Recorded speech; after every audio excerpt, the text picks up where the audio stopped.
Yan. So, eto. Dumating na yung buro yan. Buro alimango yan. Galing Pilipinas yan, sa Pampanga. Sarili namin product to. Ito ay yung alimango naman to, alimango with fermented rice. Kung nakatikim na kayo yung burong hipon, ito burong alimango naman. Ginawa namin to. To recipe nung sa Pampanga to. Ayan. Luto na to. Ready to eat. Tingnan natin. Bango. Tapos, ito, talong lang. Piniritong talong. Tsaka, ito, Campari. Naman natin ng konting, red wine yan. Naman natin ng, Campari.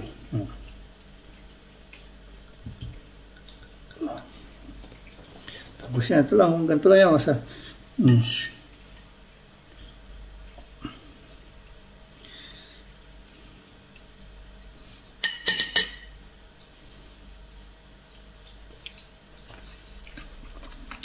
Sarap.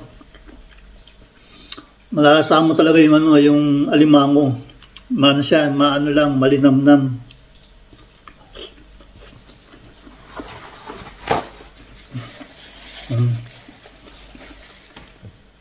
Ito, bira lang to.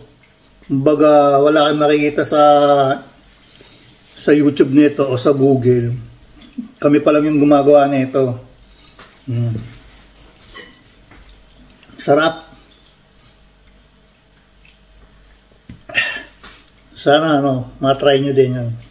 Meron kami nito sa Shopee. Sarap siya.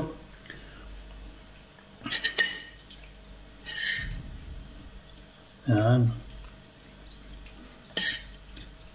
Ito yung piniritong talong na yung malalaki.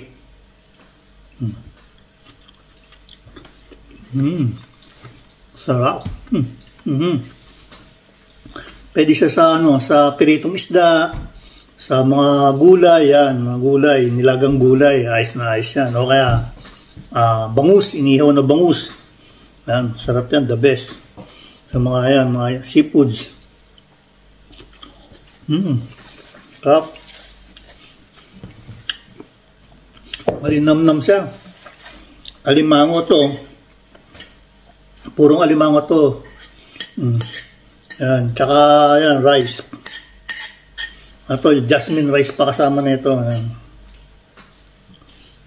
Sarap. Yes.